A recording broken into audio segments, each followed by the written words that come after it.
Hi, everyone. So in the last video, we talked about, we really derived the Michaelis-Menten equation. And now what we're going to do is talk about what in the world it means. Why do we care about any of that? So we are going to take a look at all of those kind of constants and equations. When I look at this, again, here was our experimental result. We got this hyperbolic curve, and different enzymes will have different values. So you might get a curve like this. You might get a curve like this. So you have different Vmax, right? Maximum velocity. And so these curves can tell us something about the enzymes and how they function. Okay, so let's review our equation. We have this equation. Remember, velocity is same as saying reaction rate. So this would be our maximum velocity. Okay, and we see that the rate of our reaction is that maximum velocity times this ratio that includes substrate concentration and that Michaelis constant. All right, let's talk about each of those. As we talk about the Michaelis constant, we want to know, what is the physical significance? Why do we care? What does it tell us about how the enzyme, and how it reacts with the substrate? Okay, a key piece of this will be remembering that this Michaelis constant is a ratio of those individual rate constants from our mechanism. And if you go back and you look at that mechanism, this was the rate constant for the formation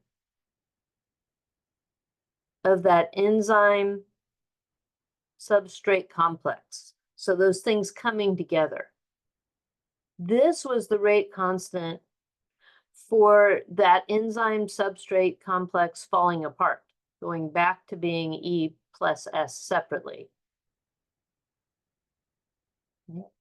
And this was the rate constant when that substrate complex formed the product. So if we think about this now, let's think about if I have a large value of Km. So a certain enzyme has a large Michaelis constant versus a different enzyme might have a small Km value.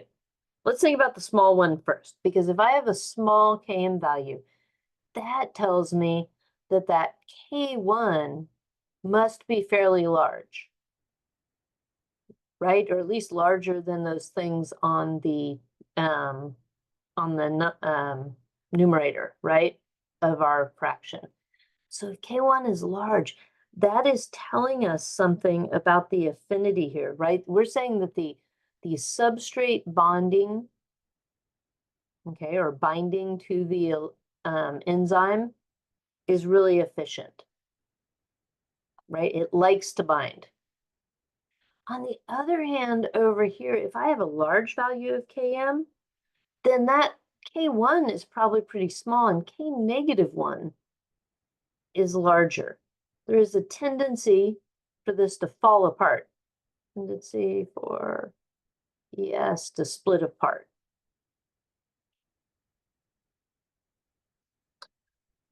Okay, so the affinity, that enzyme substrate complex does not bind as well.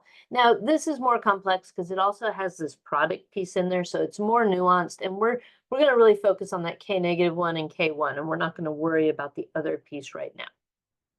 The other thing I want to look at, though, with Km is this idea that Km is the initial substrate concentration when we are at half Vmax. So if we look at that right here, we know, or we're saying that, hey, when our velocity, our rate, is half of the maximum rate, Km equals the substrate concentration. Let's see if we can prove that. So we know our equation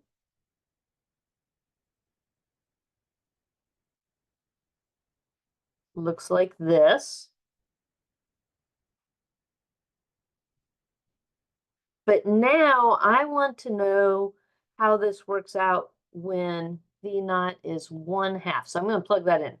1/2 Vmax instead of the V naught.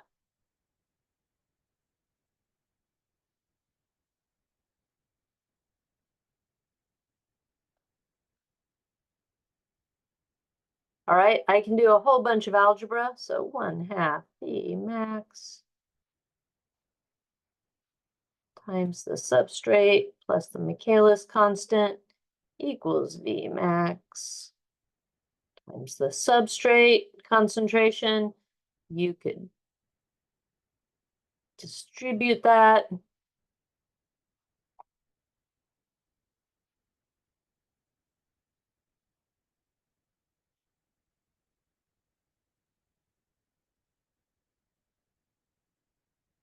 All right, we could collect all the Vmax times substrate terms, so I get 1/2 Vmax.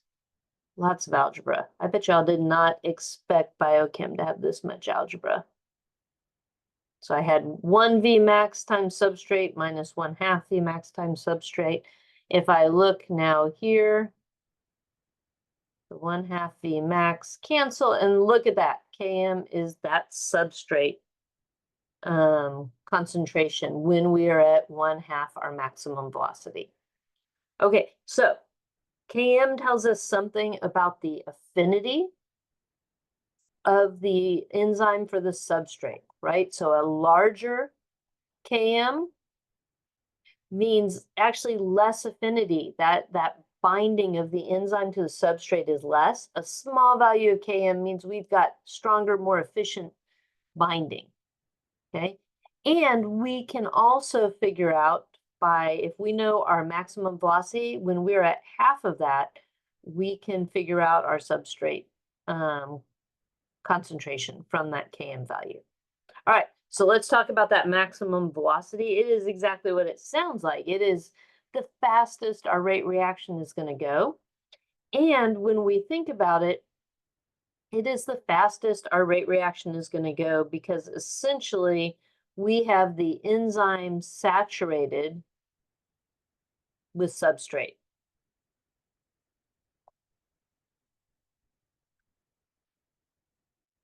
Hence, it can't go any faster. All right, then let's talk about this new one, Kcat.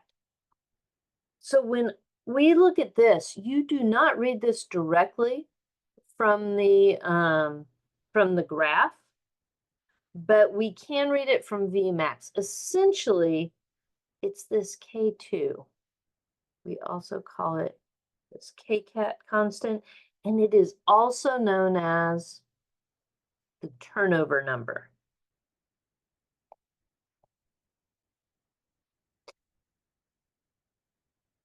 I want you to think about a higher value for the K2, for that proportionality constant.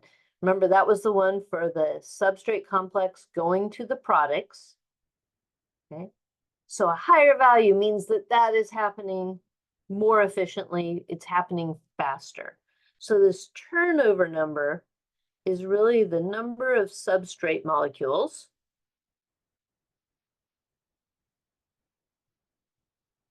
the enzyme can convert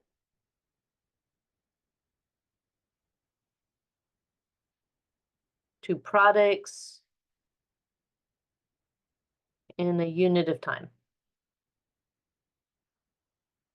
And it's really per mole of enzyme. So it's a great picture. So Vmax, right here, well, let's talk about that on this next slide. Okay, these three categories will be different for different enzymes, and we can use them to compare enzymes. So when I look at this is going to talk about the affinity of the enzyme for the substrate. Okay, it's going to talk about that substrate enzyme complex binding. When I look at this is like how fast reaction can occur once we've bound, let's say once enzyme and substrate are bound together, okay? And this is for all of the enzyme, Okay, how fast, once we get those things bound, can it occur? And then this one over here, though, this is now really how fast the chemistry in the active site occurs.